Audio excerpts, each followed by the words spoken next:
Assalamualaikum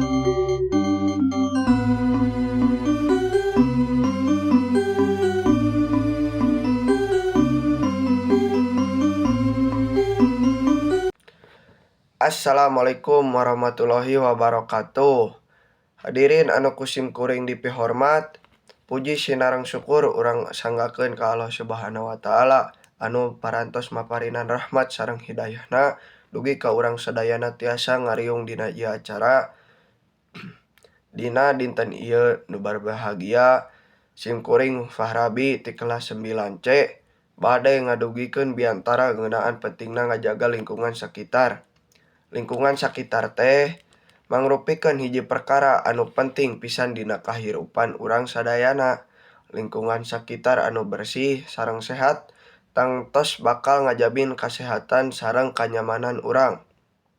Ku kituna, ngajaga lingkungan sakitar teh sanes mung ukur tugas pamarentah, tapi oge tanggung jawab urang salaku warga masyarakat.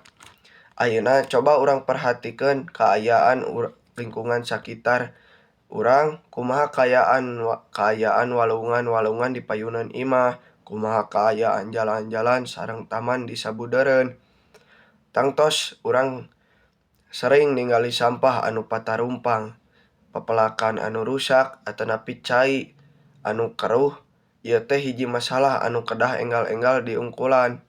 Lingkungan sakitar anu teu sehat teh sanes mung ukur ngotoran, tapi oge tiasa nyababkeun rupa-rupa panyakit. Lamun aya sampah patarumpang, eta jadi sarang reungit, laleur, sareng sasatoan anu nyebarkeun panyakit sapertos demam berdarah, malaria, sareng diare. Udara anu kotor oge tiasa nyababkeun masalah pernapasan. Salain ti eta, lingkungan sakitar anu teu dijaga oge tiasa nyababkeun banjir lamun solokan sareng walungan pinuh ku sampah.